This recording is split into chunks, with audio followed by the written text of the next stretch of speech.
Hi everyone. In this video, I would like to talk with you about Snowpack. Snowpack is one of the technologies I'm most excited about right now.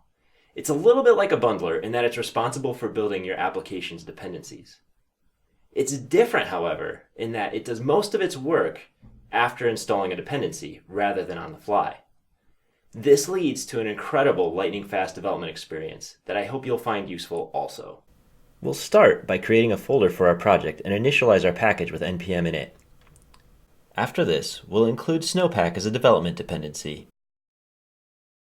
Next, we'll include Babel Core, Babel CLI, and Babel Preset React. You might be asking yourself why we're using Babel with Snowpack, and that's a totally valid question. By default, we wouldn't really need Babel with Snowpack, but it's required for translating JSX into something the browser understands. Additionally, with Snowpack, we would traditionally include our third-party dependencies through the web modules directory that Snowpack creates. Since we're already using Babel, we're going to include Snowpack's Babel plugin that rewrites our import statements to reference web modules behind the scenes. For example, if we're not using the Babel plugin, we'd import React and React DOM from web modules like this. With the plugin, however, we can include our modules like we're used to, assuming that we're coming from something like Create React App.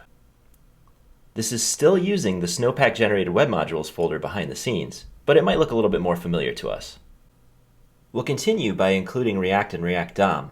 React currently doesn't support ES modules. However, others in the community have a version of React that supports ES modules, as noted in the Snowpack React docs. Finally, we'll install one last module for now, Live Server, a lightweight HTTP server we'll use to run our application. We can run yarn Snowpack and watch Snowpack perform some work against our included modules.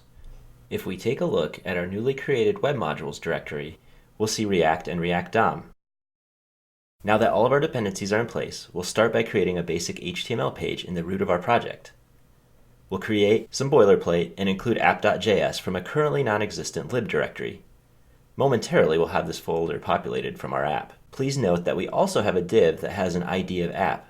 This is where we're going to place our React application. Next, we'll create a Babel RC file that will contain our Babel configuration. We'll add the Snowpack plugin to plugins and the React preset configuration to presets. Finally, we'll create an extremely simple React application in app.js, basically rendering out a placeholder element using React and React DOM to our HTML element with the ID of app. We can now run Babel watching source and placing the output in lib, the directory we are referencing in our HTML file.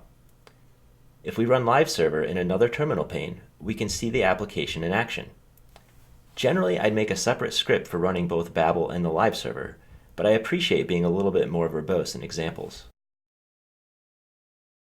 Next, let's add styled components to our application. Instead of trying to remember to run Snowpack after we include new modules, we're going to add a script to our package.json file that will handle this all for us. Flipping back over to package.json under the scripts property, we'll create a new prepare script. This runs in a couple of instances in the package lifecycle, but most importantly for our use after installing a package. We'll run yarn add styled components and see that our Snowpack script works. Finally, we'll import style components in our app.js and create a couple of basic styled components. We'll run our scripts to start our application again and see that we have a working React app with style components powered by Snowpack. I'm super excited about Snowpack and what it brings to the landscape, even though it's likely I'll be using other bundlers in addition to Snowpack for quite some time.